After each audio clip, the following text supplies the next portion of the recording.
Now, I ain't going no further, but y'all can make it back to the bridge from here. Thanks, Virgil. You stay safe, brother. Well, good luck now. I'm gonna see if I can help some other folks. We've been through hell getting here. Now we're at the last mile. Let's make this count.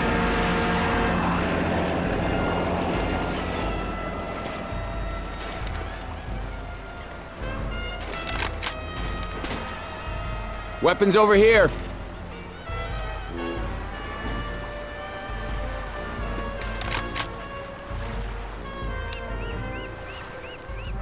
Hi, my name is Gabe Newell, and welcome to Left 4 Dead 2.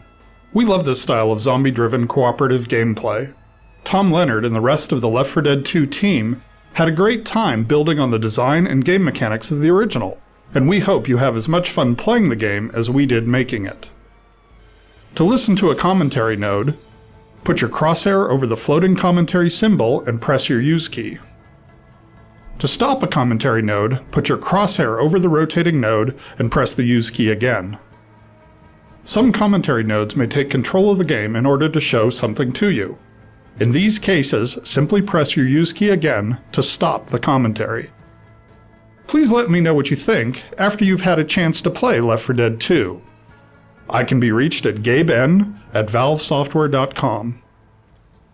I get about 10,000 emails each time we release a game, and while I can't respond to all of them, I do read all of them. Thanks and have fun.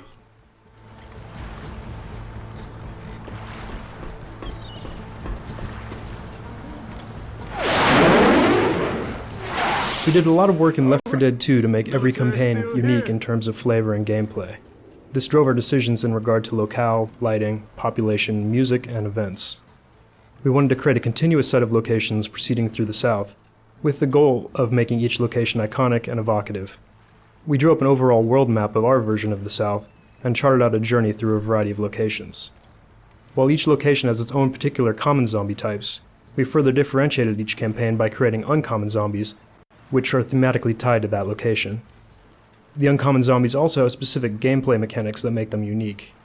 In each campaign, the music blended specific elements of the location with the central recurring Left 4 Dead theme. We also designed new elements in each campaign where the director could take control in interesting ways, be it weather, unique paths, or types of crescendo events and finales.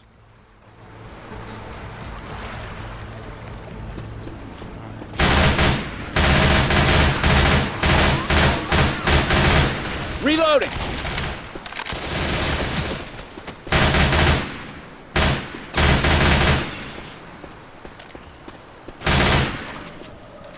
I'm a reload.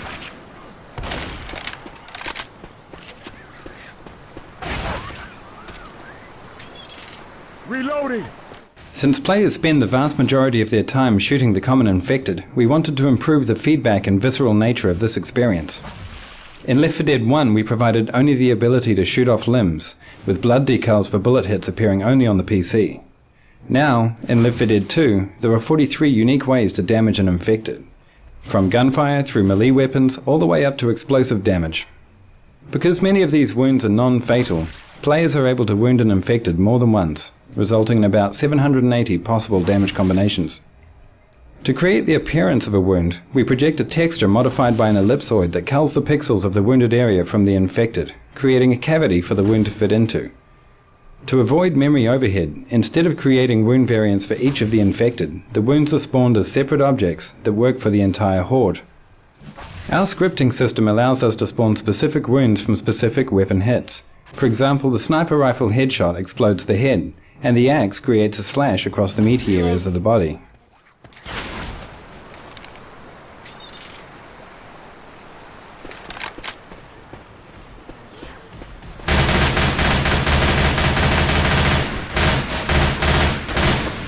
Reloading! Reloading!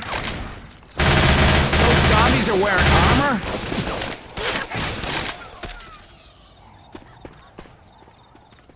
The body piles were generated by tossing self-colliding ragdolls into a level in-game, then exporting out the result. We were able to use a debugging tool to drag them into artistic piles. Content creation at its most enjoyable. Unfortunately, the process was so efficient that it took only about 2 hours.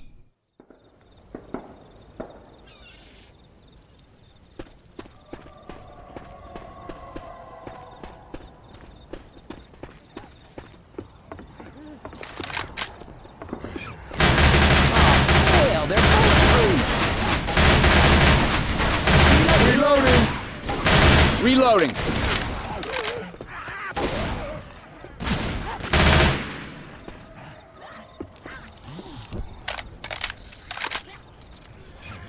The guiding sound design principles in Left 4 Dead, as well as Left 4 Dead 2, were to stay as organic as possible and to reflect the world within which the game takes place. For example, the monsters are all former human beings grotesquely transformed. And as such, all of their vocalizations are human performances with very little effects processing, if any at all. The challenge with the new character sounds in Left 4 Dead 2 was to keep them clearly audible for gameplay, reasonably believable at unrealistic distances, and clearly identifiable as unique. The existing bosses already used the pitch spectrum for differentiation, so we expanded into more characterizations.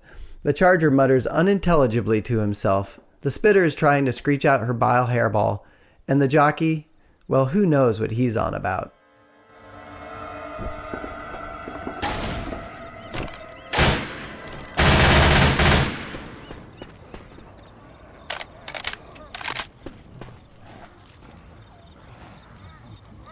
We wanted to improve the variation on the infected while keeping their memory footprint identical. The entire horde is never comprised of more than 5 head textures and 5 body textures. We use a luminosity lookup into a gradient texture for tinting variation, allowing us to not only get a hue variation, but also a luminosity variation. For example, we can make a black or white t-shirt out of the same texture map. The gradient is broken up into zones, so that we can tint areas of clothing and skin differently. The infected texture also includes 4 distinct masks for blood and detail, such as dirt or pond scum. We randomize both the gradients and the masks each time an infected is spawned. We also randomize the body and head meshes, resulting in nearly 20,000 available variations in a typical map, up more than tenfold from the original Left 4 Dead.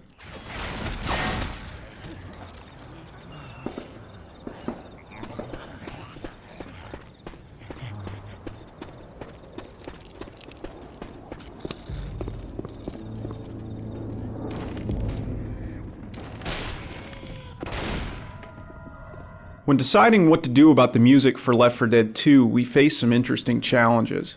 Some of the music in Left 4 Dead 1 plays an iconic and important role in gameplay, and we felt that it shouldn't really be changed. On the other hand, the game is set in the southern United States, which is rich with musical identity, so we also felt that adding some local flavor to each campaign would really help set the tone for that campaign. The solution to bridging the gap between the new local campaign music and the more traditional horror music from the first game was solved in several ways. First, we kept all the original themes from Left 4 Dead 1, but arranged them in a style consistent with the local campaign's theme.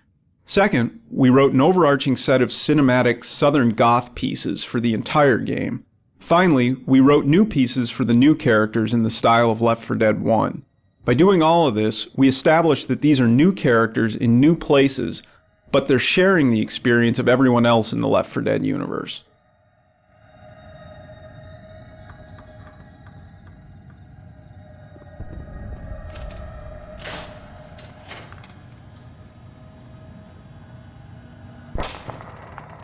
Hey Tom, it's Bob from the office down the hall. It's good to see you, buddy. How have you been? Things have been okay for me, except that I'm a zombie now. I really wish you'd let us in. I think I speak for all of us when I say I understand why you folks might hesitate to submit to our demand. But here's an FYI, you're all gonna die screaming, oh yeah. God damn it, it's getting good. We're not Reloading.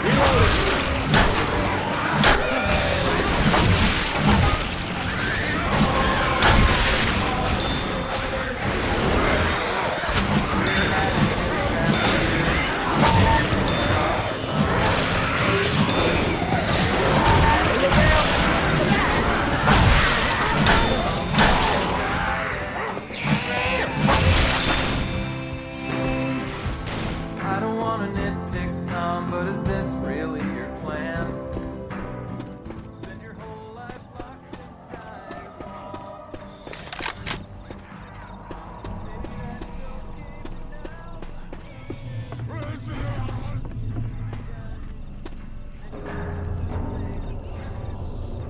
The infected textures are part hand-painted, part photographic reference.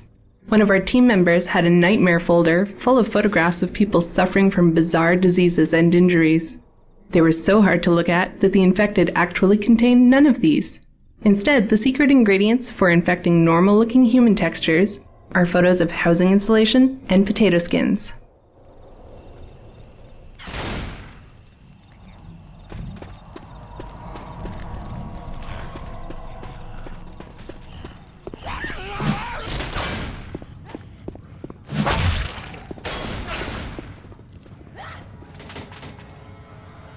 We wanted to invoke the feeling that the infected have lost their humanity and behave like feral animals.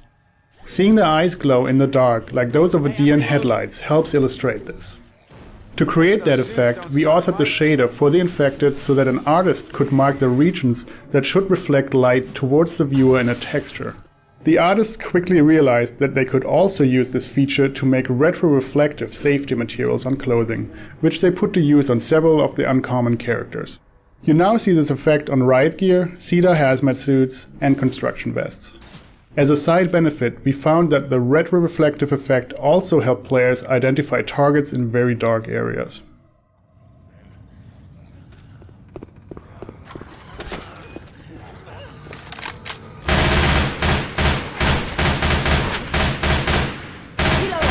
Reloading. This restaurant was one of the first areas we populated with tables and chairs. In early playtests, a survivor would pop a boomer, and the resulting explosion sent tables and chairs flying everywhere. It was a great effect. We decided to furnish a few more areas like this, so that more players would be likely to experience it at some point in the campaign.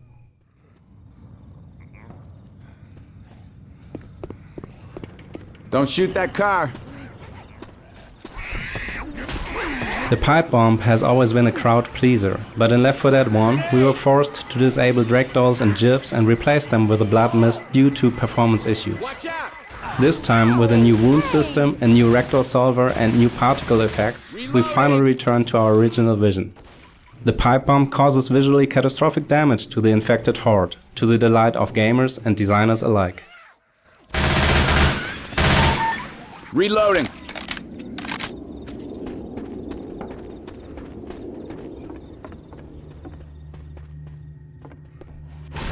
Take that, you mealy-mouthed bastards!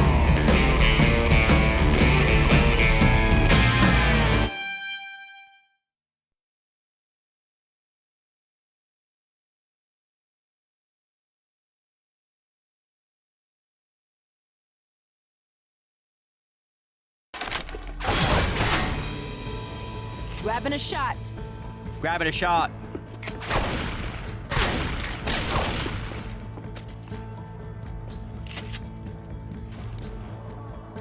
In Left 4 Dead 2, we wanted to give players who were looking for a narrative a little more. To do this, we introduced the 4 survivors to each other and the infection as we begin the game. This lets us see the world changing through their eyes, and the world is changing. Each new campaign shows a different stage in reaction to the infection.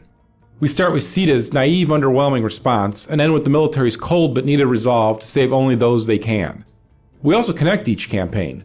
So while you know you escape Whispering Oaks and Dark Carnival, you also know that it's just one escape of many on your journey to safety in New Orleans. Time does pass between campaigns, but each campaign starts with the previous rescue vehicle. We also continue to spread hints and clues to the infection. There is more story in the dialogue this time around, but players should still search for and read graffiti and notes in the world. Observant players of Left 4 Dead will notice some tie-ins to the story as both games are set in the same world.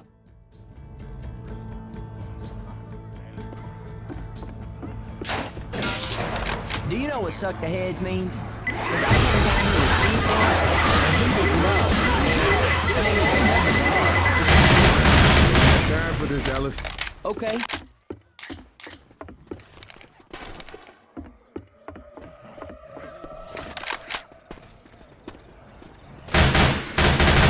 Reloading. The new Special Infected were designed with a variety of goals in mind. They needed to fill in gaps left by the other specials.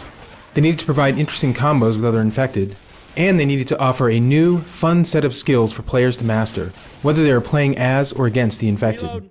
When we began Left 4 Dead 2, we had a list of several dozen infected types that had been discussed over the past several years. We added a fair number of new designs to those, and eventually whittled our list down to the final 3, the Charger, the Spitter, and the Jockey. The best Survivor teams stick close together and buckle down under attack, quickly fending off infected attacks. To provide an opening for the infected to capitalize upon, we created the Charger. His charge attack not only separates members from the group, but will bowl down tightly clumped survivors, giving a few crucial moments for the other infected to attack. The only non-boss infected who is immune to being bashed, his design encourages players to keep a quick trigger finger and a watchful eye on their companions, while also keeping their distance. The Spitter's area of denial attack serves a variety of purposes. While the initial pool of acid permits a few moments for escape, its damage increases as the acid begins to do its work. Lingering in or passing through the pool of acid is a dangerous proposition, and it can quickly force a group of survivors out of a tight spot, or drive a wedge between members of a group. The Jockey is the one special that retains control after he's begun his incapacitating attack. He's also the only special that allows a survivor to maintain enough control to fight back. A well-played Jockey has many ways of driving a survivor to a deadly end, either at the hands of other infected, or through the environment itself. Just getting a survivor far enough out of the group for another special to prey upon is often the Jockey's greatest strength. All of these special types provide unique opportunities for combined attacks alongside the classic Hunter, Smoker, and Boomer.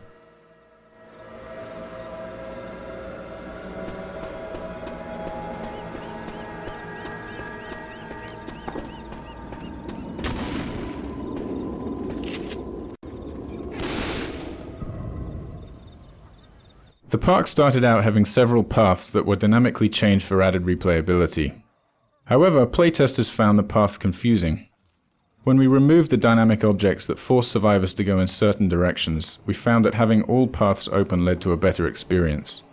Players still spend a lot of time in the park, but they could choose to go different ways every time they played the level.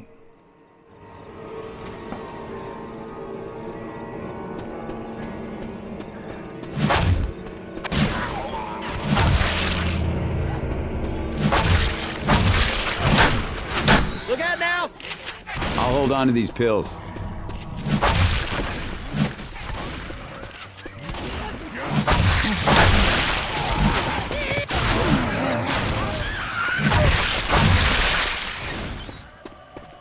Spin him around and shoot him in the back.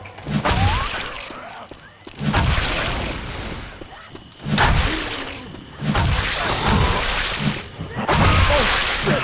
Watch out!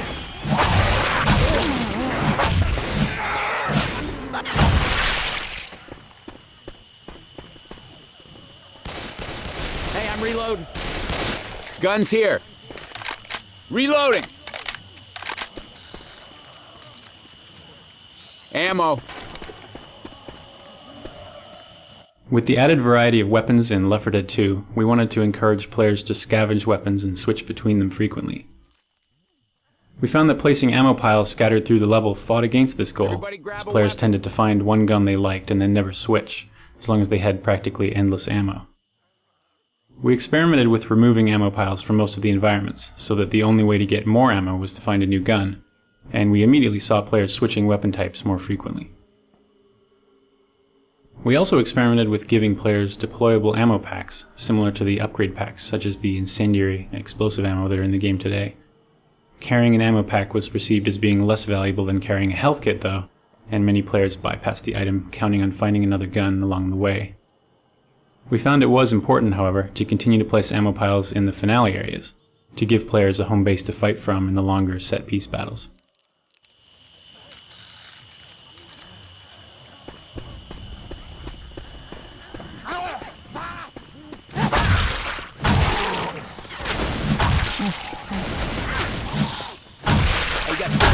On board. Let's go! Watch out!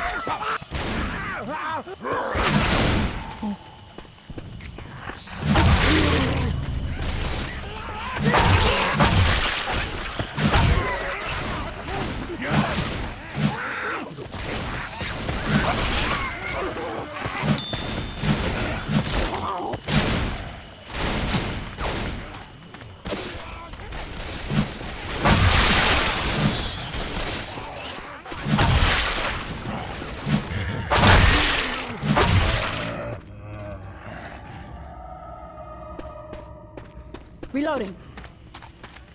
Pipe bomb here. Weapons over here.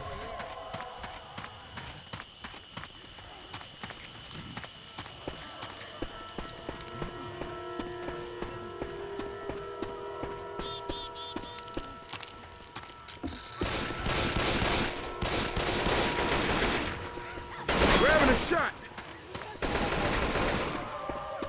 Reloading. Chase this, you zombie bastard!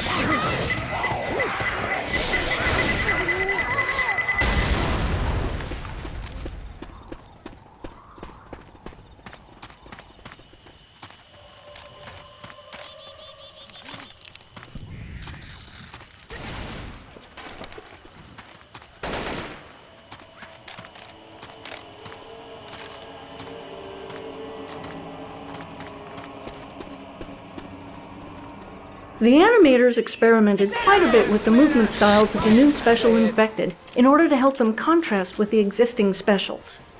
Some early passes at the spitter featured awkward, bouncy, bird-like movements with knock knees and pigeon toes. She certainly looked different, but it was a little too humorous and didn't project enough of a feeling of strength and danger, so she ended up with much more aggressive posing and actions. We tried a few animal-inspired runs for the Jockey, including sideways leaping hops like a lemur and a four-legged hyena-like gallop. These fit with his maniacal laughter, but again, needed to be more aggressive.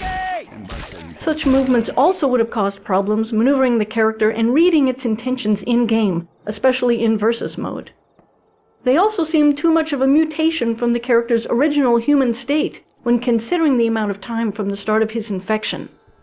The Jockey's final movement pass has him on two legs with just the right touch of animal inspiration. A menacing, predatory hunch, and hands bent rather like a praying mantis, ready to give survivors a big, deadly hug.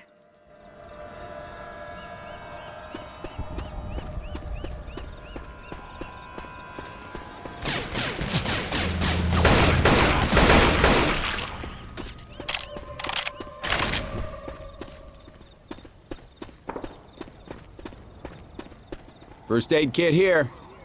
Let Dr. Nick fix you up. Oh, yeah. Just hang on. Let me heal you. I'll hold on to this first aid kit. Down the alley. Where's Cedar? In Left 4 Dead 1, long, narrow hallways usually meant relative safety for survivors. One player could cover the front, and another could cover the rear, while players in the middle healed. With the addition of the Charger, however, the long and narrow hallways in Left 4 Dead 2 turn out to be extremely dangerous.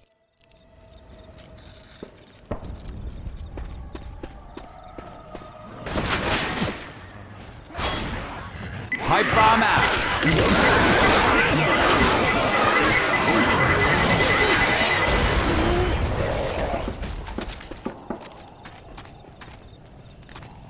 Grabbing a pipe bomb. Reloading! The two overpasses in this area continue throughout the rest of the campaign, and eventually meet up with the bridge that the survivors must cross to escape. When we initially designed the campaign, we planned for these overpasses to guide players to their eventual goal.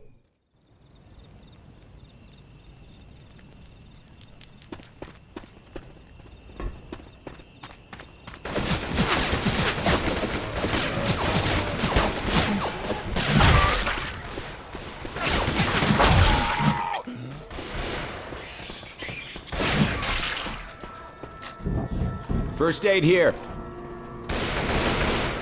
I should probably save this for me, but what the hell? As soon as that door opens, get ready to run for the tower. But we should stick together, right? Yeah, of course, stay together.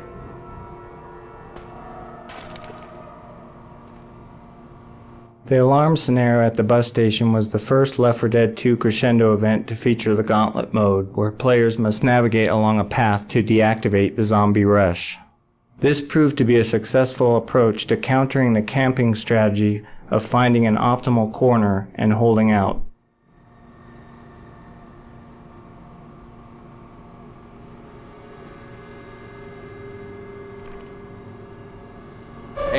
friend. Let's go. Let's go. Let's go. Turn off that alarm! Run!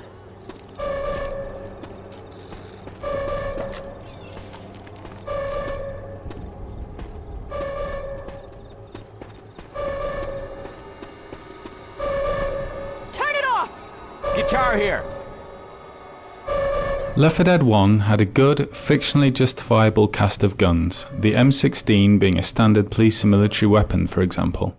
In Left 4 Dead 2, we had the opportunity to do something a bit less generic and use some more interesting guns, while still being aware that we had to justify their place in the game. The Desert Rifle, for example, is used to suggest that the military had rerouted guns meant for the Middle East back to deal with the domestic crisis, hence the desert camouflage scheme on the gun. The ever-popular AK-47, which is actually part AK-74, is so plentiful that it's easy to justify its appearance almost anywhere, whereas the silenced SMG is more of an underground, criminal-looking weapon, so it's interesting to think how this has found its way into the survivors' hands. The hunting rifle from Left 4 Dead 1 is back, and we've added a military sniper rifle, which is double the clip size and is more of a scoped semi-automatic assault rifle, rather than the classic bolt-action sniper rifle, which would be ineffective against the Horde. Left 4 Dead 2 also features a variety of pistols, including a custom civilian handgun, a standard issue police sidearm, and a large caliber magnum. Look here. Adrenaline shot here.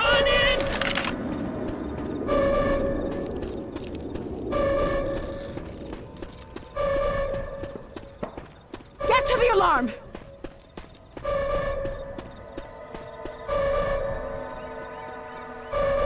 Because Left 4 Dead 1 took place entirely during the night, it was fairly straightforward to light the path we wanted players to take.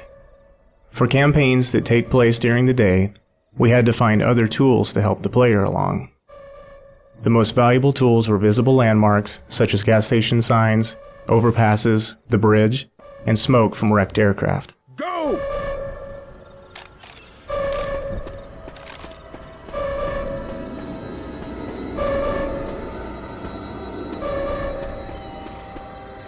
Turn off the alarm!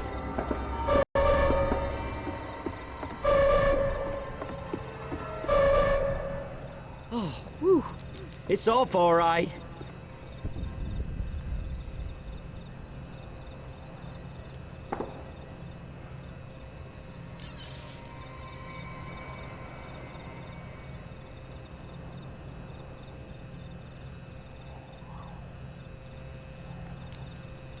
As with our efforts to replace the first aid kit, replacing the pain pills item was a challenge. Initial versions of Adrenaline allowed players to run faster and perform certain actions faster, such as reviving other players. But the pills already give 50 temporary health points, which is enough health for injured players to run at full speed again, so the Adrenaline needed something extra. We expanded the actions that could be affected by Adrenaline, shortening the time it takes to use health kits, defibrillators, and upgrade packs. We sped up the player beyond their normal maximum speed and made them resistant to being slowed down by hits from the infected. Although it doesn't give as much health as the pain pills, we found many interesting strategies began to emerge from the well-timed use of Adrenaline.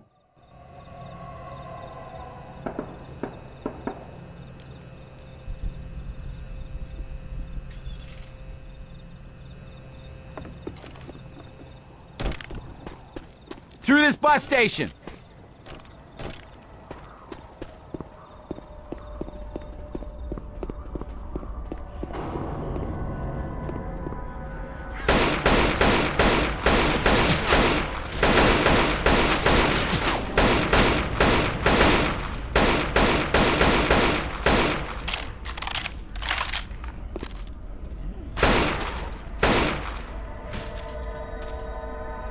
As we added more special infected characters to Left 4 Dead 2, we faced a challenge in designing unique sounds for them that players could easily recognize and distinguish from the other specials and from the common infected. In Left 4 Dead, the 4 male specials each had both a distinct tonal range and a character attribute to keep them unique. For instance, the Boomer's vocalizations were kind of a slow, deep, bassy, gastric horror. As we added the new specials into the mix, it became increasingly difficult to avoid impinging on the sonic space of the previous specials. We found that we couldn't rely so much on using the tonal range for distinction, and instead had to push harder on characterization to help them to read clearly to players. For example, the Jockey is in the high, bright tonal range of the Smoker, and even the upper end of the Hunter. But since the infection has left his brain in a constant state of hysterical mania, his vocalizations read clearly apart from these other specials. Sometimes it can be challenging to find a characterization that will lend itself to both a special's active and idle or lurking modes. For instance, with the Charger, we started out with a non-verbal angry muttering, kind of a griping bark that we all liked. Though the personality in his idle states was interesting and distinct, we found that we needed to ramp his vocalizations up to a more sustained yell for his attacks to get the right sonic intensity for these events. In subsequent playtests, however, we found that players were often surprised when attacked by the Charger, as they would associate him only with the aggressive attack vocalizations he makes from the point that he sees them through his charge, and since he would generally see players before they saw him, they didn't have a chance to connect him with the angry, non-verbal mutterings of his idle states. So we ended up recording new vocalizations for these states, mixing in elements of his more strident calls and yells amid the gripes and barks of his idle states, so that players could more readily make the leap to recognizing a lurking Charger in the vicinity.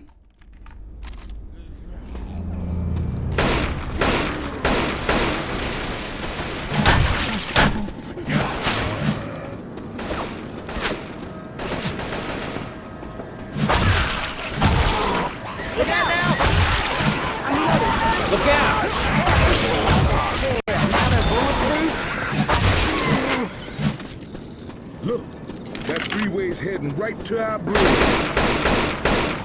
Reloading.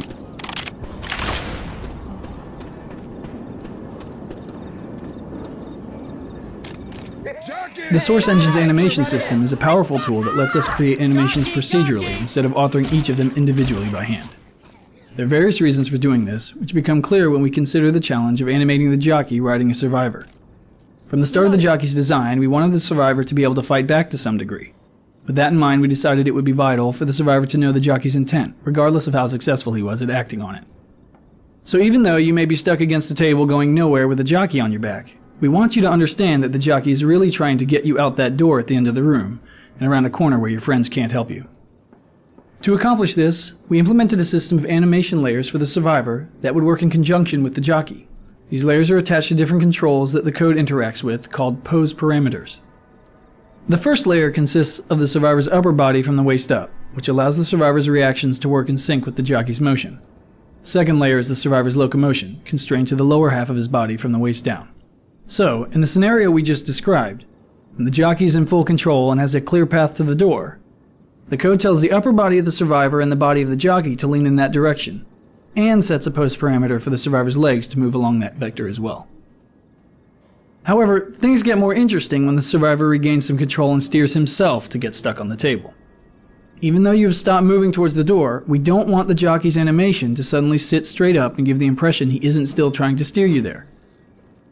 By splitting the Survivor's animation into two different animation layers that we composite together, your upper body and the Jockey can remain leaning towards the door, while the code tells the legs to stop walking because you're stuck on the table and can't advance. This robust system of procedurally compositing upper and lower body animation layers and position in real time, as we've shown in this case, saved us a lot of authoring time as well as memory inside the game, both of which are finite and very valuable on any project.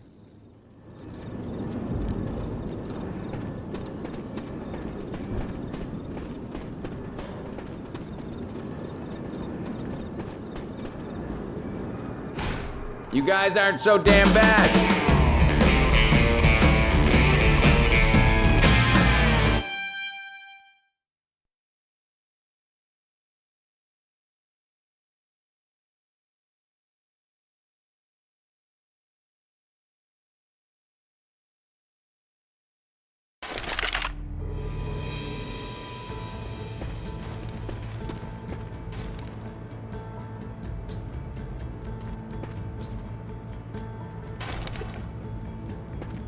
If that was their idea of safety, I can't wait to see what's out here. Oh, all better now.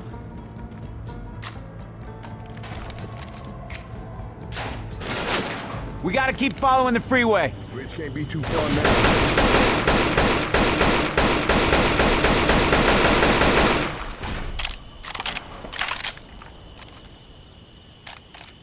Up until Left 4 Dead 2, all playtests conducted at Valve required an observer from the team to sit behind each tester and observe them directly.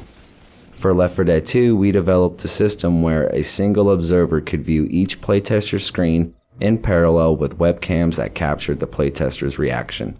We recorded every playtest so we could go back and reference specific moments at will. This meant that most of the team could continue working during the playtest, which often takes several hours out of every day.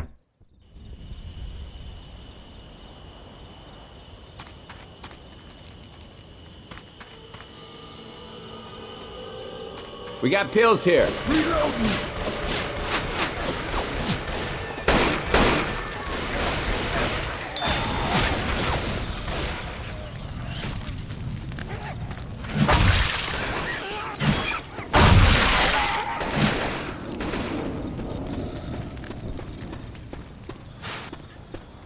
Reloading.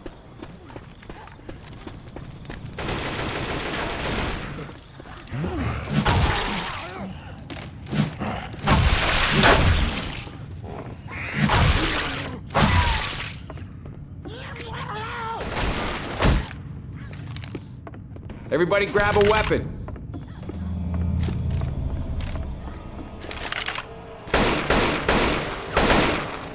Reloading!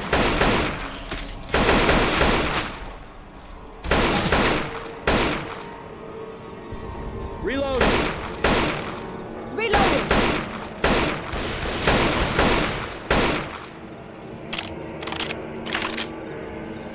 I'm reloading. This drop onto the bus shows a good example of what we call a return. If a survivor walks on top of the bus, he has a height advantage against the infected. However, a smoker can pull him down off the bus so that he has to go around and up the stairs to get back with the rest of the team.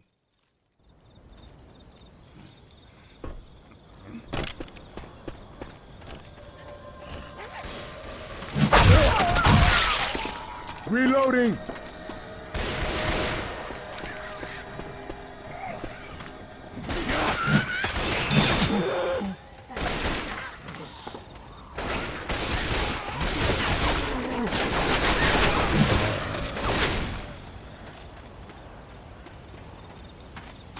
Machete here. Hey, I'm reloading.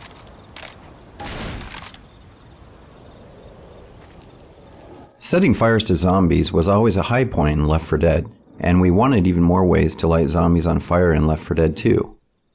This dream gave rise to incendiary ammo. Initially, we dispensed incendiary ammo and later explosive ammo from fixed ammo boxes placed through the levels. These boxes could be used many times by a player.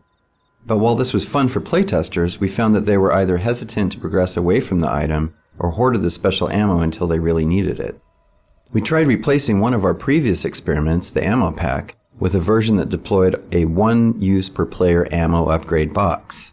This allowed players to carry the upgrade pack until they sensed they would need a little more firepower in an upcoming arena, and the player carrying it gets the satisfaction of providing a substantial buff to his teammates.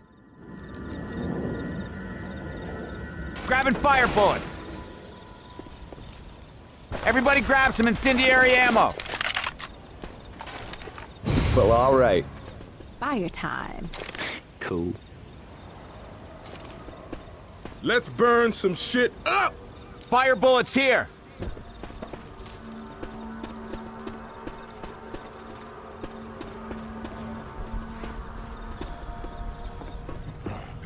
I'm a reload. Reloading! Reloading!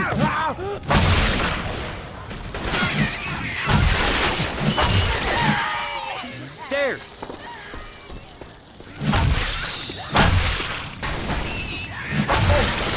Watch out!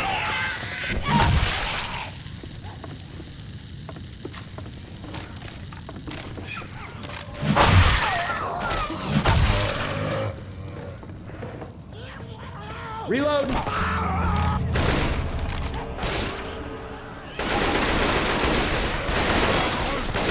As with a smoker, the Spitter has a gameplay style which necessitates making her more visible to the player at a distance.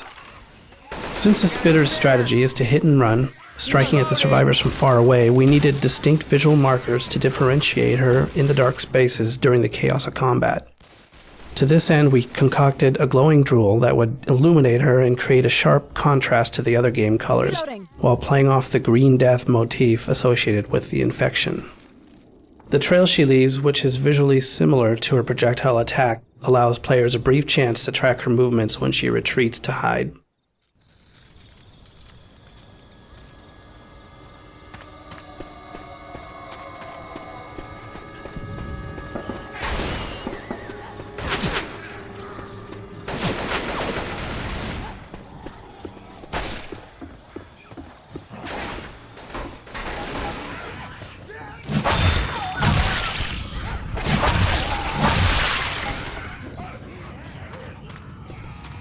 Does this guy's scoreboard mean what I think it means?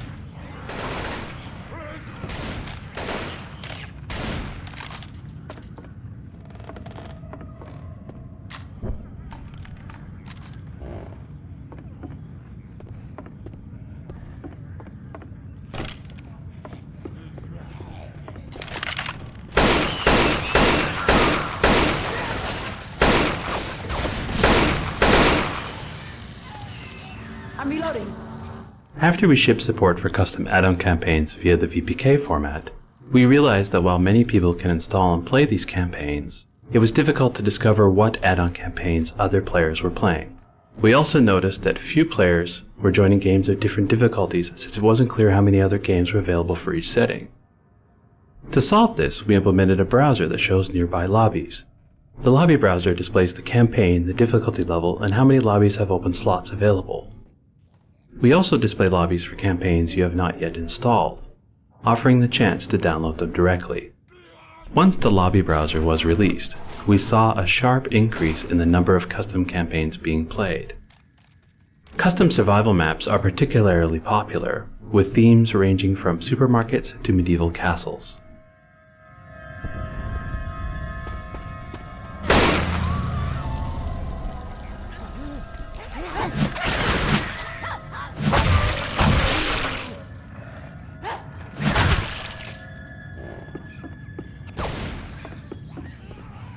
The laser sight weapon upgrade came from an experiment during the development of the first Left 4 Dead, though we didn't end up shipping them at the time.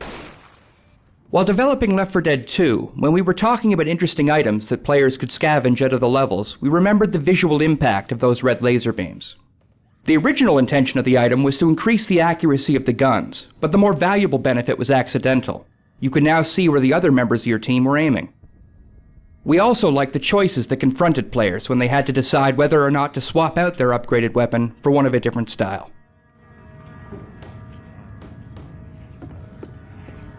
We got some laser sights.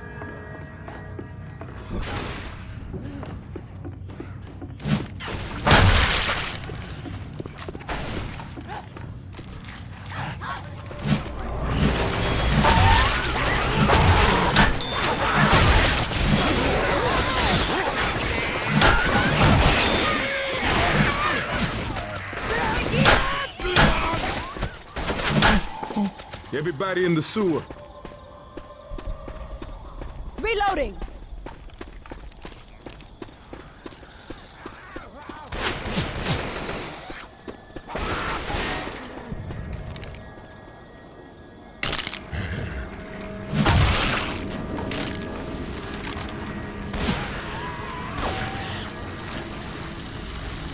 Oh my God, it stinks inside my head.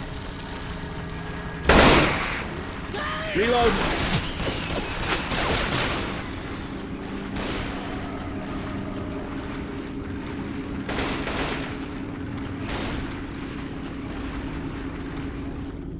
You have got to be kidding me. Nightstick here.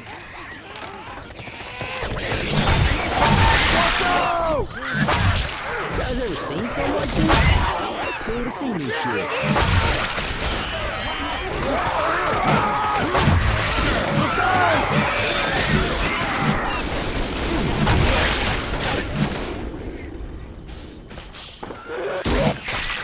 Hey, I'm reloading.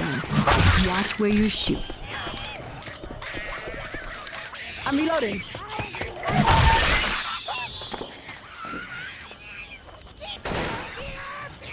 Man, all these alarm cars run. Reloading. After Left 4 Dead 1 shipped, we wanted to experiment with an optional Crescendo event. The impound bot is the final version of that experiment. It's difficult for a survivor team to navigate through without setting off a single car alarm, and if they manage it, the experience of carefully sneaking through an obstacle course full of traps is itself quite rewarding. Careful where you're walking.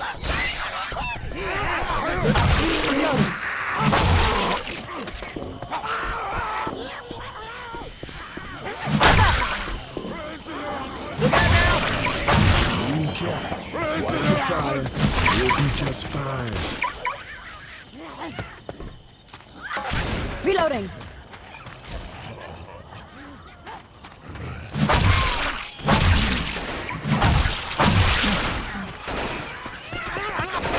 I'm a reload.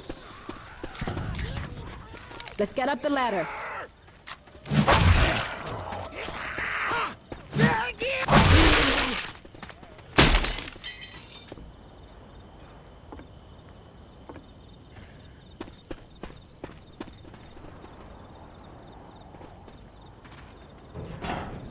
What do you know? We're gonna make it. Oh, come on!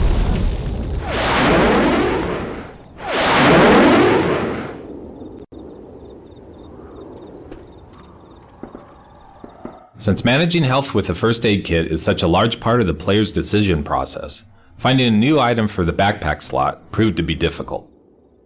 We wanted the new item to be as valuable as a health kit in certain situations and have a big benefit for the team, as opposed to being merely another offensive weapon. It needed to have a user interface similar to the health kit, requiring a target and an action that takes some time to perform. We also liked the idea of an item that would act like a get-out-of-jail-free card, an insurance policy in case of a tank or witch attack. Our exaggerated version of a hospital defibrillator immediately conveyed the purpose of the item. Plus, it gives the survivors a chance to yell, "Clear!"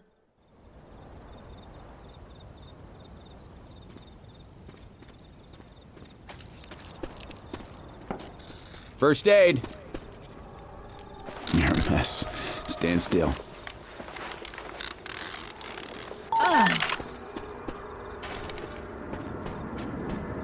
Let Dr. Nick fix you up. All good now.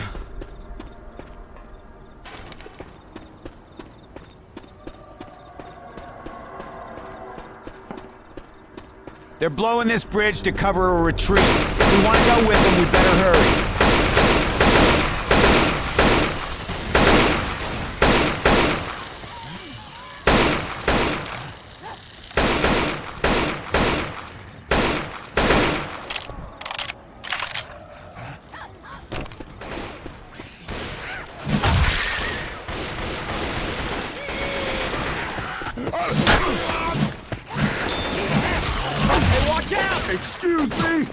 Excuse me!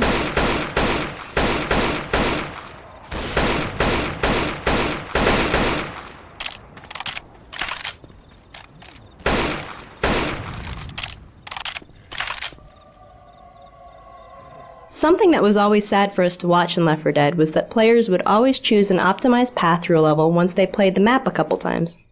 That meant the hard work we put into other areas of the map would never be seen. So one thing we wanted to add in Left 4 Dead 2 was the ability for the AI director to change the path of the survivors through a level, so they have to take a different path each time. The cemetery contains one example of this new approach. There are 4 different paths that the AI director can create for the survivors. It does this by spawning in and out particular crypts and gates.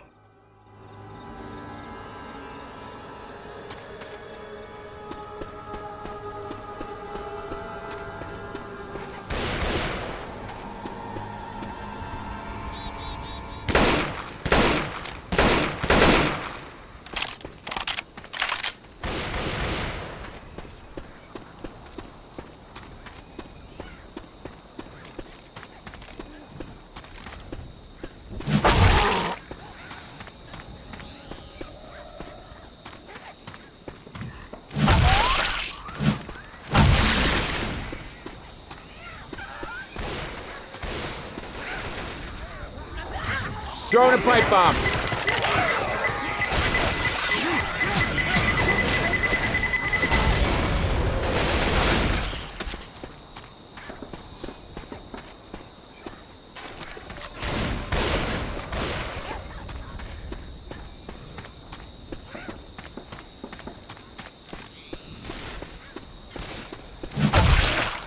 Machete here.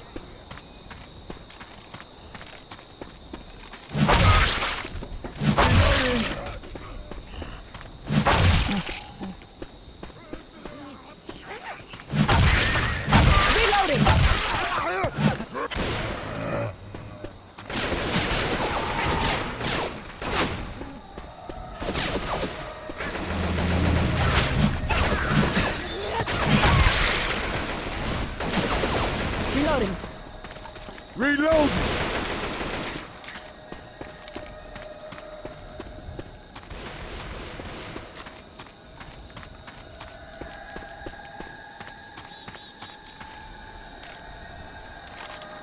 When we began development on Left 4 Dead 2, we decided early on to cast a totally new band of survivors in the lead roles. This involved extensive concept sketches, then a period of evaluating actors with the help of several talent agencies. Once the actors were cast, we brought them in for a full costume photo shoot and conducted 3D scanning of their facial features. This reference was then used by our artists to create high-detail digital sculpts, which formed the basis of our in-game characters. The goal from the beginning was to provide the player with a lineup of believable survivors, real people juxtaposed against extraordinary situations. Look!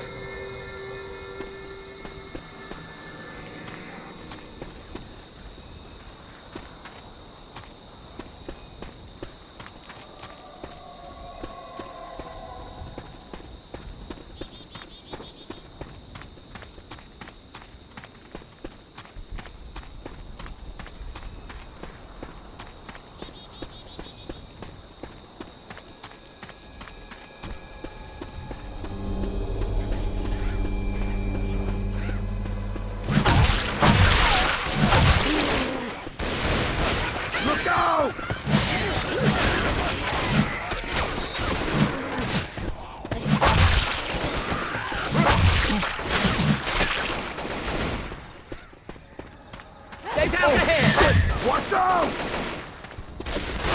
I'm reloading.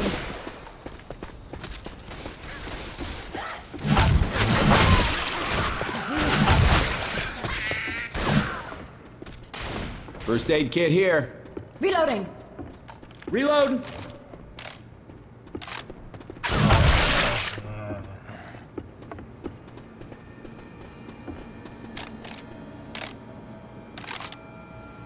You guys aren't so damn bad.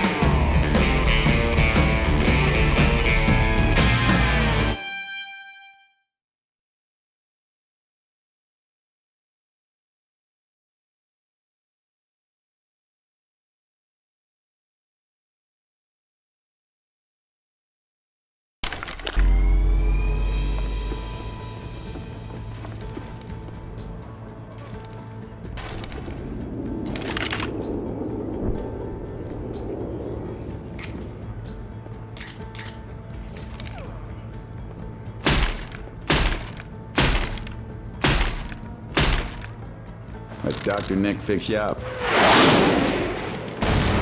Holy shit! Man, they lighting up this whole place. We gotta get to the bridge. I should probably save this for me, but what the hell? Oh yeah. Oh yeah, oh yeah.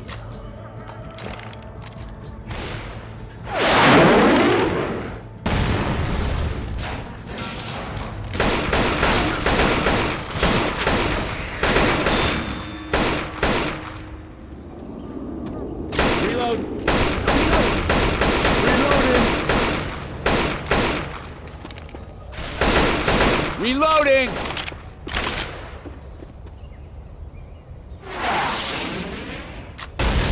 Christ, those guys are such assholes.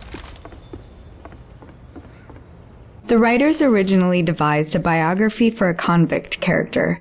There was an idea that here in the lawless world of the infected, This escaped convict, sick of wearing prison clothes, had taken the effort to loot a very expensive white suit from an abandoned clothing store.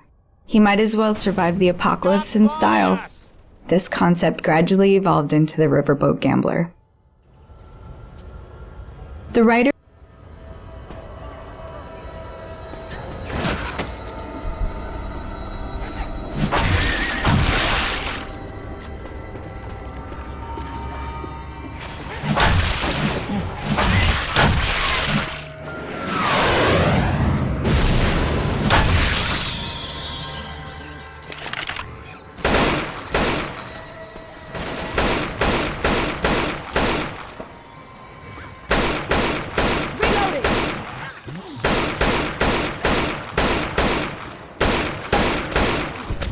Reloading.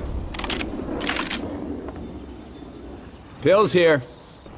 This balcony was designed as a fish in a barrel moment, where the survivors can come out to the street and pick off a bunch of the wandering infected without being in much danger.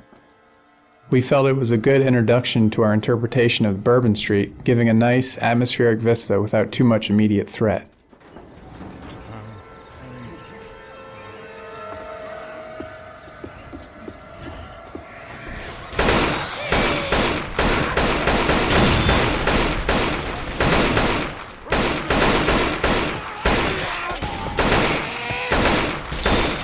Reloading.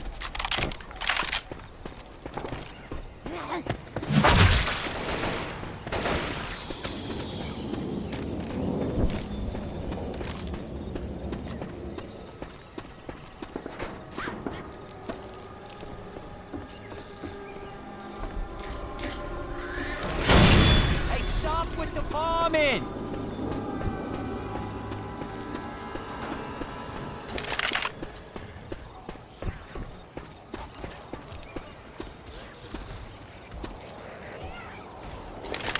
Level designers in Left 4 Dead 1 placed individual items, such as pipe bombs, Molotovs, and pills, all over the levels.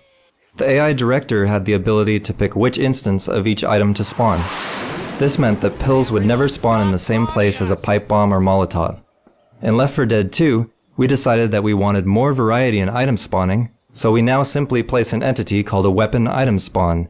The AI director not only chooses whether or not an item will spawn in a given location, it also chooses what type of item will appear.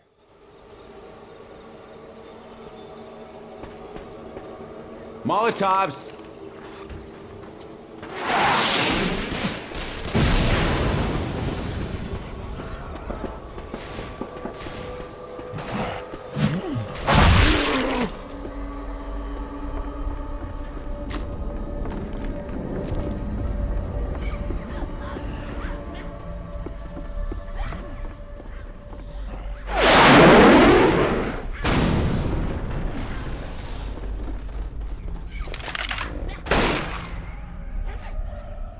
We deliberately sought to design iconic French Quarter locales that would be fun to fight in.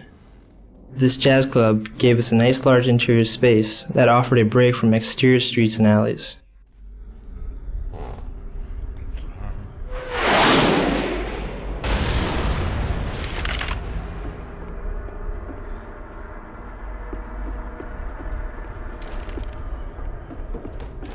Pills here.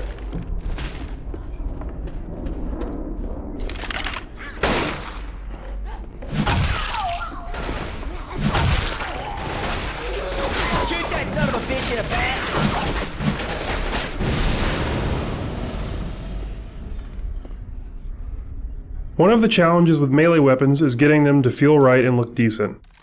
In order to get the fire axe to look right when playing the game, it had to cross the screen within 3 or 4 frames. To enhance visibility, we swapped between the normal axe and a smeared version, along with a particle effect to cheat a motion blur. The smeared axe hits at the correct time, but allows your eyes to follow the action. A freaking axe.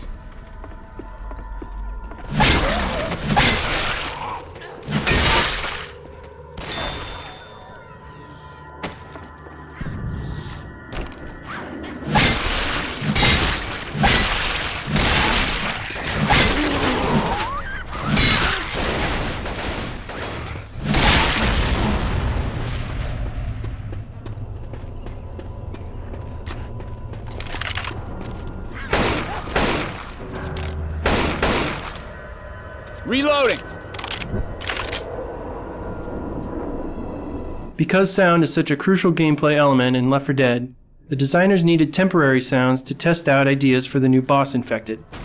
Sometimes we were able to pull temp sounds from unused performances in our library, but in Left 4 Dead 2, the sound designers did their own temp performances.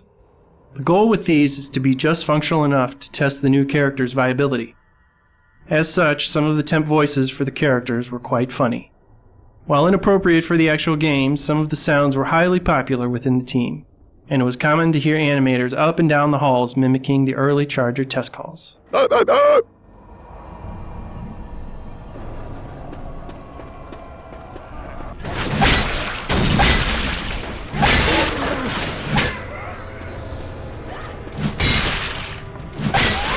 I'ma reload. Spin him around and shoot him in the back.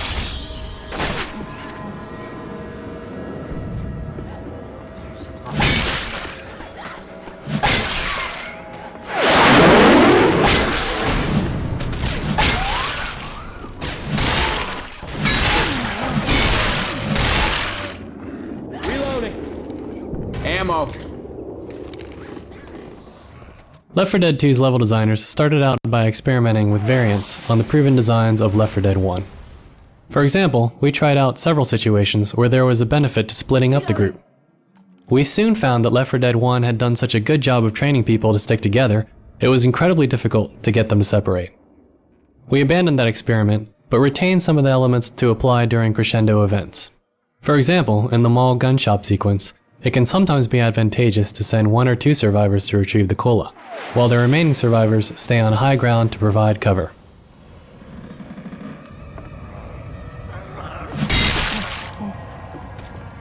Oh, hell, now they're bulletproof?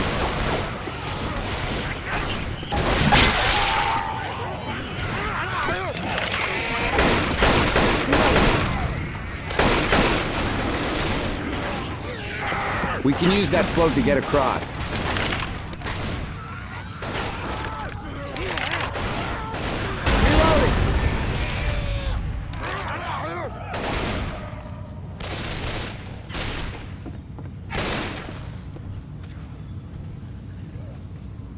This is the only traditional Crescendo event in the Parish campaign. In Left 4 Dead 1, every Crescendo event was essentially a button press where players held out in one spot until the infected stopped coming. While we added the Onslaught and optional Crescendo variations, we felt that the old school Left 4 Dead style event still had some life in it.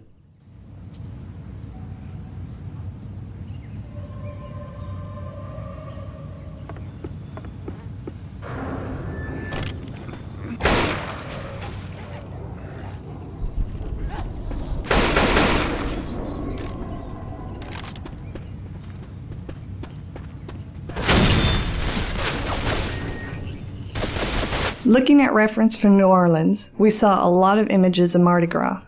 We decided we couldn't have a campaign set in that region without a parade float.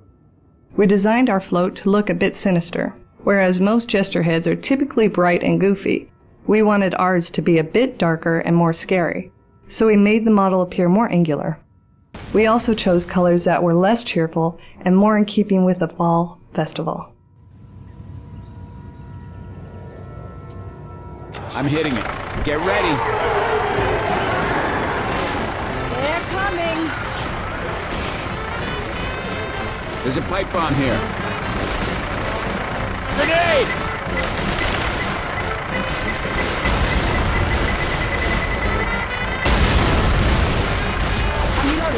Grabbing a pipe bomb.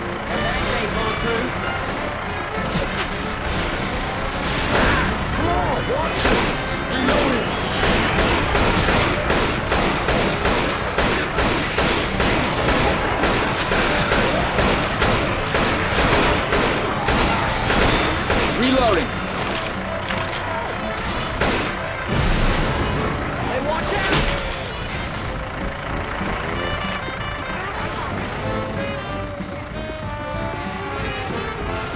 Reloading.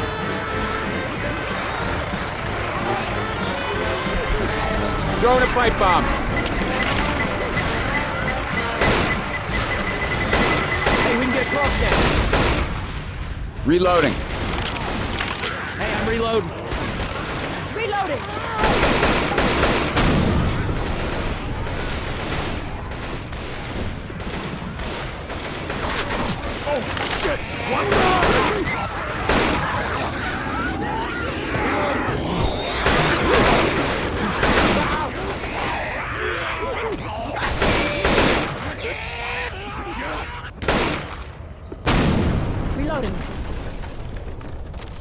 Reloading!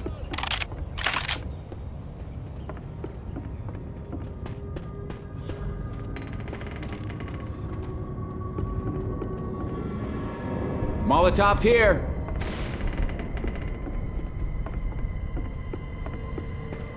Reloading.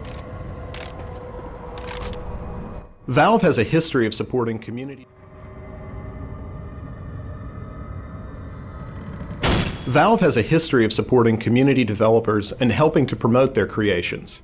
And with the Left 4 Dead games, we've taken the opportunity to make the great content our community produces even more accessible with our new add-on system. Content creators can package new campaigns into a single add-on file, which end users can easily install. Users can now view titles, descriptions, authors, and other information for all of their installed add-ons via an in-game interface.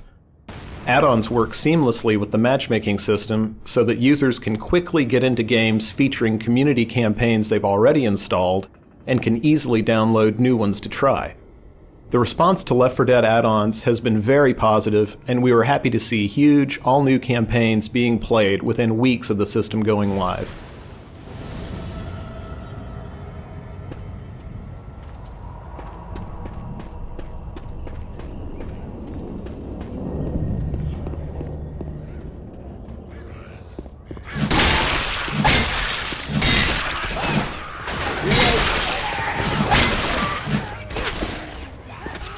Look out now!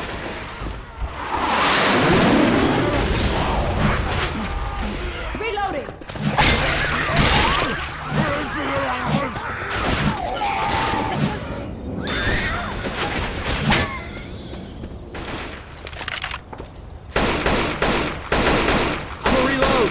I'm reloading. Given the realistic nature of Left 4 Dead, players expect the zombies and survivors to move in natural ways. However, animating that kind of motion by hand is very difficult and time-consuming, and anyone can tell when it's not quite right. Since we don't want every zombie to move the same way, a large number of motions are required to provide enough variety. All of these constraints drove us to use motion capture. The process of motion capture really begins with the character designs. Once we've decided how we want the survivors and zombies to look and behave, we audition actors just as we would any other performance piece. For instance, a 265-pound high school coach moves very differently from a 115-pound TV producer. Using one actor for both roles would be a mistake. So we look for people who fit the body type and who can bring out the character's personality and their motion. On the other hand, in the case of the zombies, we consider them more like feral animals. So we'll use only one actor for all of them, regardless of gender. We then provide the studio with a digital character, a list of the moves we would like to do, and the props we'll need. Once actors are chosen, we head to the studio and spend a day with them recording the motions we need for the game. It's a very physically demanding day, and in order not to exhaust the actor early in the session, we oscillate the captures between high and low intensity actions. Just try crouch walking 40 feet as our survivors do, and you'll feel the burn. But that's just one of hundreds of motions we record for each character. During the session, we can watch the actor's motion applied in real time to our character model and work with them to get the look we want. In some cases, we do multiple takes to let the actor provide us with different perspectives or to add some variety. We also record the actor on video during the motion capture to use for extra reference. With the motions recorded, the studio processes the data, and then it is up to us to extract the motions we want to keep. For some motions, we need to create loops. For example, to create a run cycle, we may only use half a second from the 3 seconds of running we recorded at the session. We augment these recorded motions with adjustments or additions by hand, and then compile them into the character models you see in-game. Realistic human motion is very subtle and noisy, and we can all tell subconsciously when it isn't quite right, even if we can't articulate why. Without motion capture, the characters of Left 4 Dead wouldn't be nearly as convincing or as interesting as they are.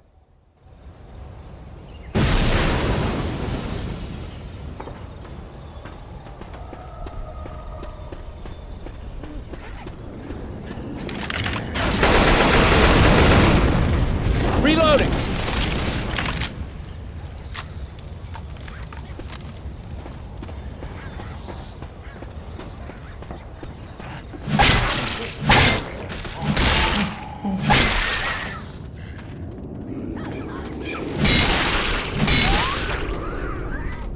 Hey, look frag rounds. Oh, Yes. cool.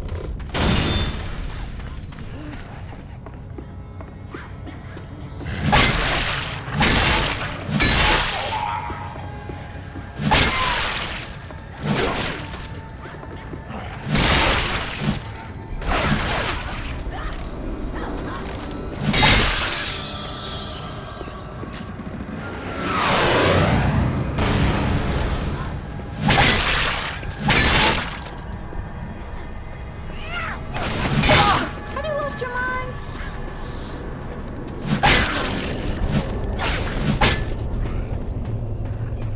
Ammo here.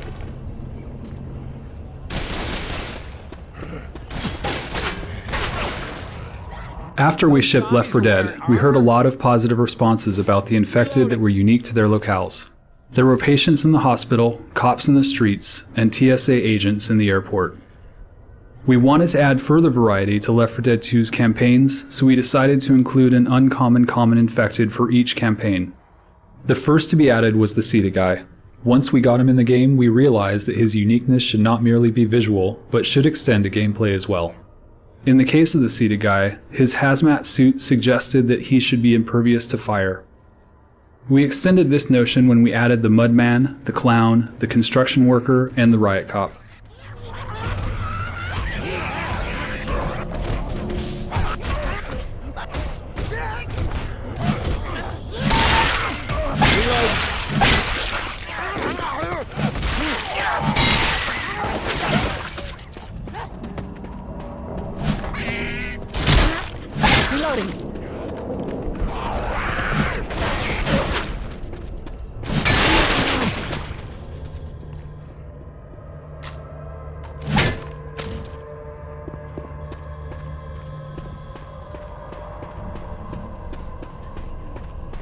The bridge! Hey, we're gonna make it out of here.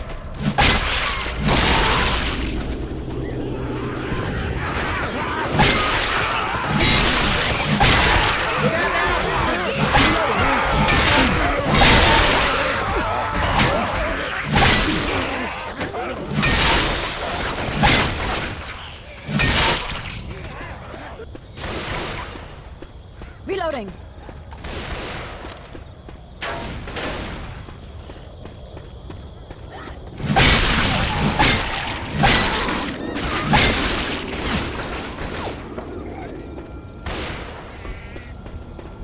There's a safe room in the Reloading. bridge.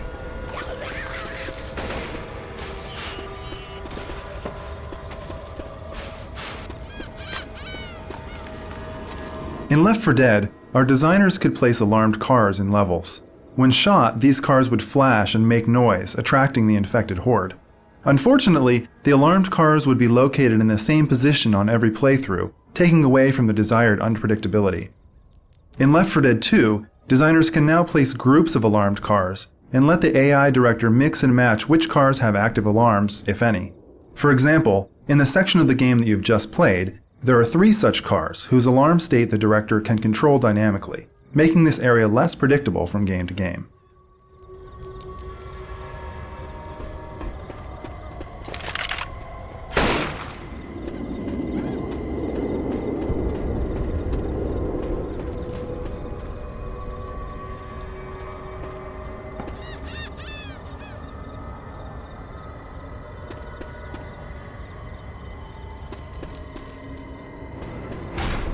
I'm starting to like you guys!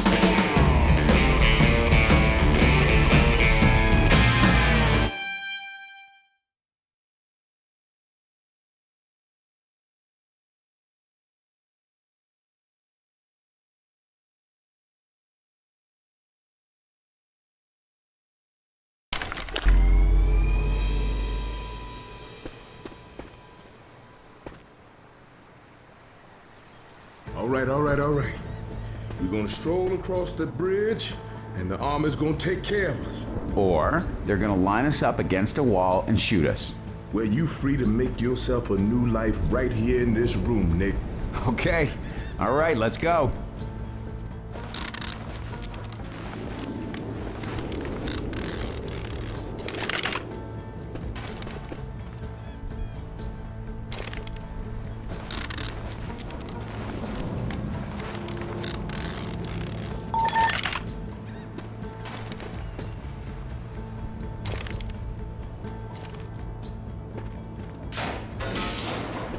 Rescue 7, this is Papa Gator. Over.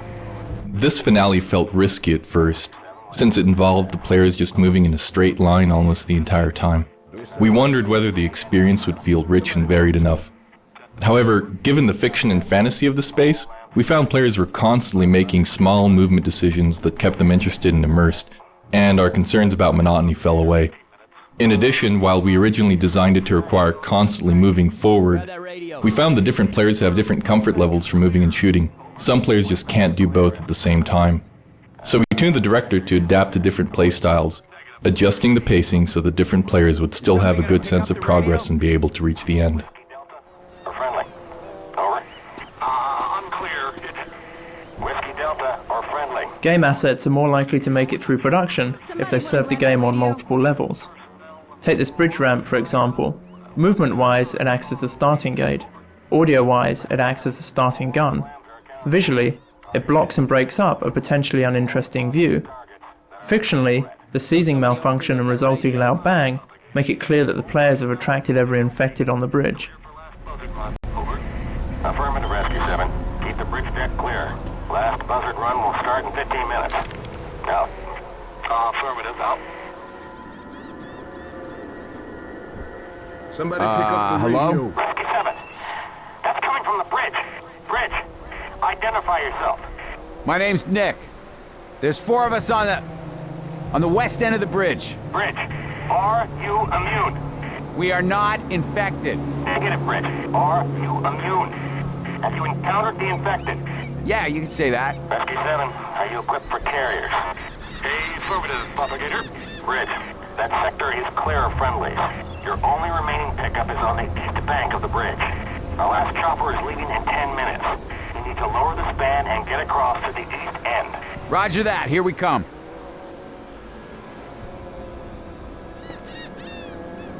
You heard the man. Let's get across the goddamn bridge.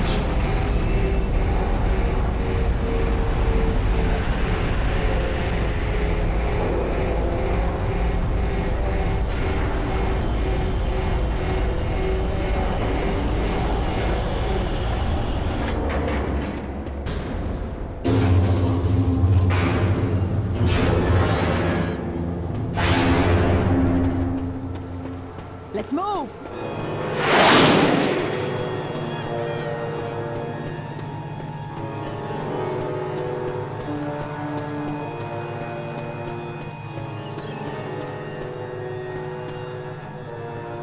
One of our most important tools for creating and evaluating environments was what we called the L4D2 Dictionary. This collectively developed set of terms, ideas, and gameplay grammar describes spaces via their physical properties, functions to gameplay, and the relative advantage or disadvantage to the survivor or infected sides. This provided the team with a shared language for types of gameplay spaces with examples such as capillary, close quarters, open space, funnel, king of the hill, etc. It also allowed the team to talk about and explore new permutations of spaces in a very clear way. The L4D2 Dictionary proved instrumental in allowing us to efficiently refine our environments and tune difficulty based on an understanding of how each type of space would influence the gameplay. It was especially useful in this bridge map, where we start with a very uniform bridge and instead of rooms, hallways, etc., we create desirable game spaces using vehicles and damaged portions of the structure.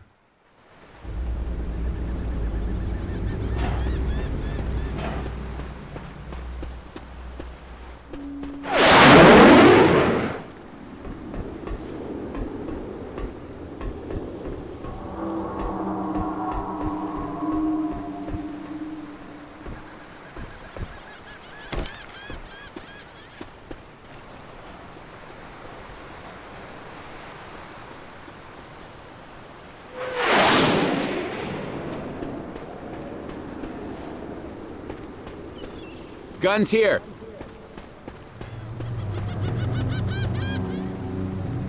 Most of the region where L4D2 2 is set is quite flat. There are few hills or changes in elevation, but maps without any elevation change can be monotonous both visually and in terms of gameplay. That's why this double-decker bridge was not only a visually strong set piece, it added the much-needed element of verticality to the campaign.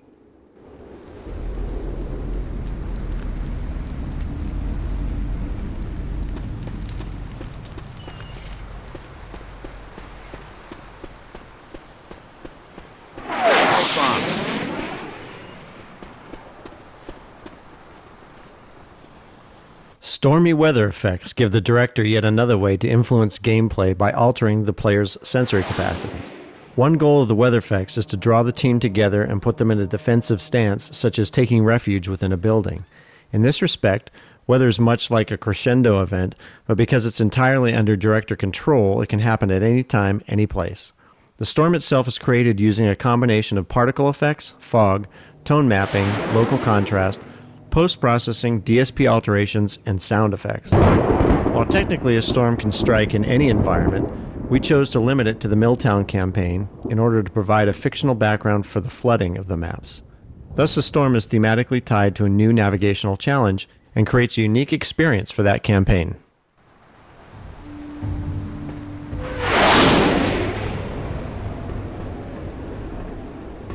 Ammo.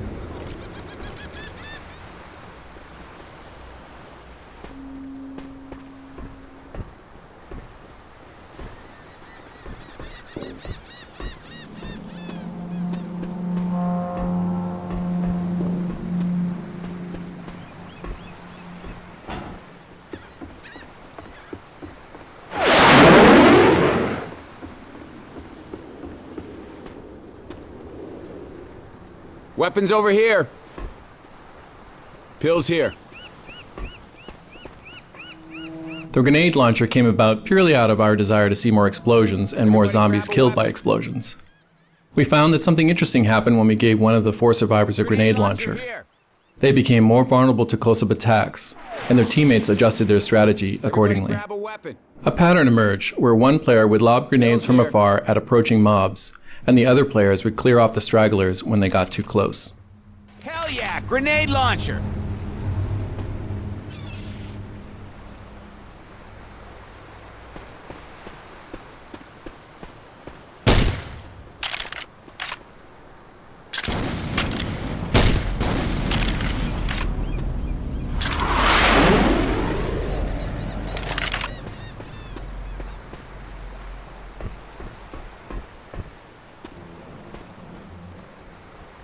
The new campaigns in Left 4 Dead 2 featured a great deal more water than in the original game.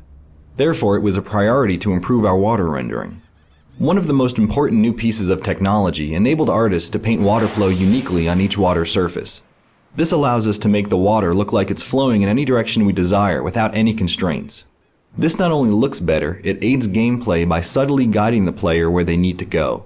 As an example, in the swamp levels, the water usually appears to flow towards the end of the level. And water is far more convincing when you can actually see it flow around obstacles like trees and rocks.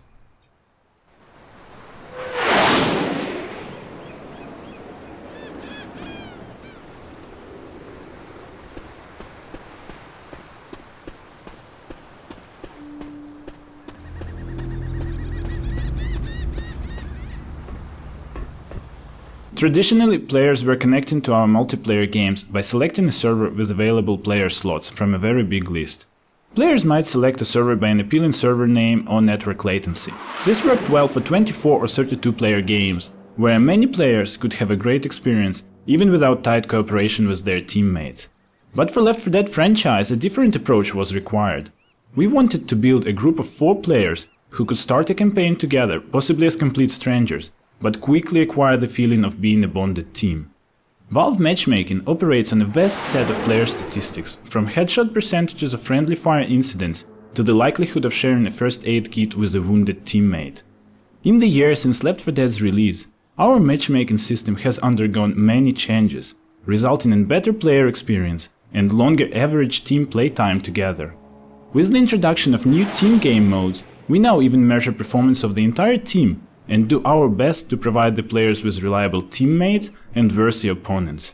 We continue to gather and analyze an abundance of statistical information from our real-world players and use that to improve our matchmaking system.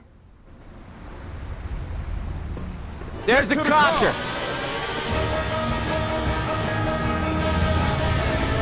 And in the helicopter! Let's go, everyone! Let's go! Get to the helicopter! Get in here! Everybody Ammo get the here. damn car! Get the helicopter! For Left 4 Dead 2, the Source engine received many new features and optimizations that enable it to handle denser, higher resolution environments, effects, and characters. This gave us leeway to fit additional weapons, creatures, and larger environments into the same footprint as Left 4 Dead, while increasing the quality of each element across the board. Many of our particle effects now use several new techniques which at least double their visual resolution while requiring no additional memory.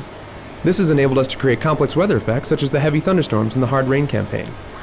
The new zombie horde is considerably more variable than that of the first game, with higher resolution meshes and skinning.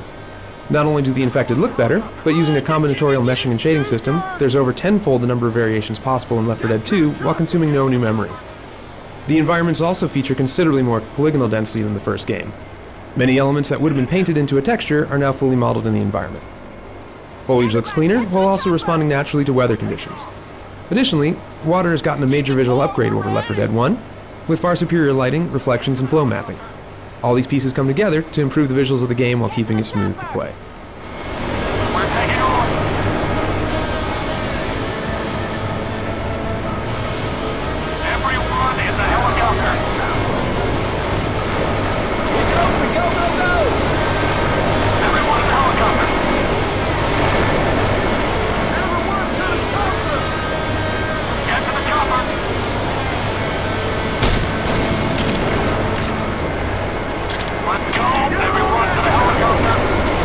The Source engine uses two different methods for modeling world environments, a volume-based system for general forms and a polygon-based system for details. Each has its own advantages and disadvantages, and they must be integrated together to create a game map. One of the challenges associated with this setup is that the two systems have mostly separate authoring pipelines, and it's easy to make a change in one and break a tightly integrated set. As part of making the modular kit of parts that was used to create this bridge, we developed a new hybrid workflow that allows content authors to create and iteratively edit both types of world geometry simultaneously in a single tool. The resulting modules are pre-optimized Lego blocks that can be fitted together, allowing the level designer to focus more on gameplay and less on modeling.